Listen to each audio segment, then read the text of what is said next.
আসসালামু আলাইকুম এভরিওয়ান, কী অবস্থা সবার? আশা করি সবাই ভালো আছেন। আজকে আমি আপনাদের জন্য নিয়ে এলাম ঝটপট একটি নাস্তার রেসিপি। এটা হচ্ছে ফ্রেঞ্চ ফ্রাই।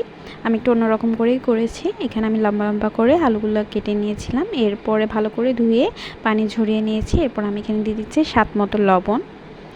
এরপর আমি এখানে দিয়ে দিচ্ছি সামান্য পরিমাণে হলুদ গুঁড়ো, ধনে গুঁড়ো এবং সামান্য পরিমাণে মরিচ গুঁড়ো দিয়ে আমি এখানে একটা ডিম দিয়ে দিচ্ছি। এরপর আমি ভালো করে মাখিয়ে নিচ্ছি।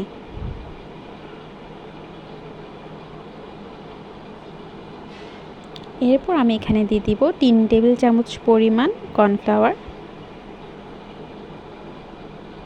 এবং দিয়ে দিচ্ছে 3 টেবিল চামচ পরিমাণ ময়দা।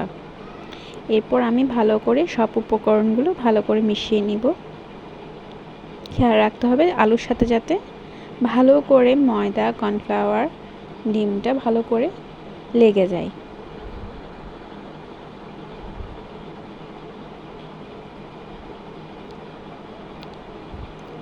এরপর আমি তেল গরমে বসিয়ে দিয়েছি।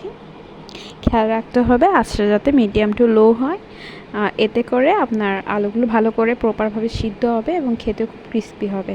না হয় যদি আপনি বড় আঁচে রান্না করেন তাহলে আপনার বাইরেরটা লাল হয়ে যাবে বাট ভিতরেরটা কাঁচা রয়ে যাবে। তাই মিডিয়াম টু লো আঁচে আলুগুলো ফ্রাই করবেন।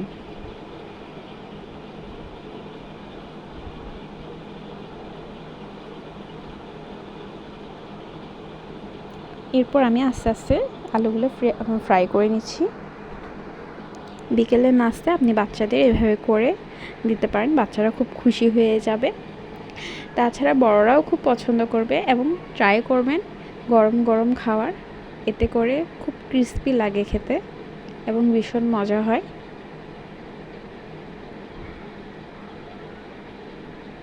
দেখতেই পাচ্ছেন আমার আলুগুলো কেমন ফুলকো ফুলকো হয়ে আছে, দেখে বোঝা যাচ্ছে যে কতটা ক্রিস্পি হবে।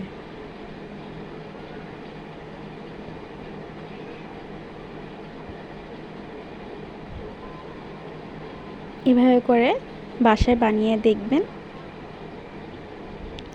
এবং আমার পেজটি অবশ্যই লাইক, কমেন্ট, শেয়ার করবেন।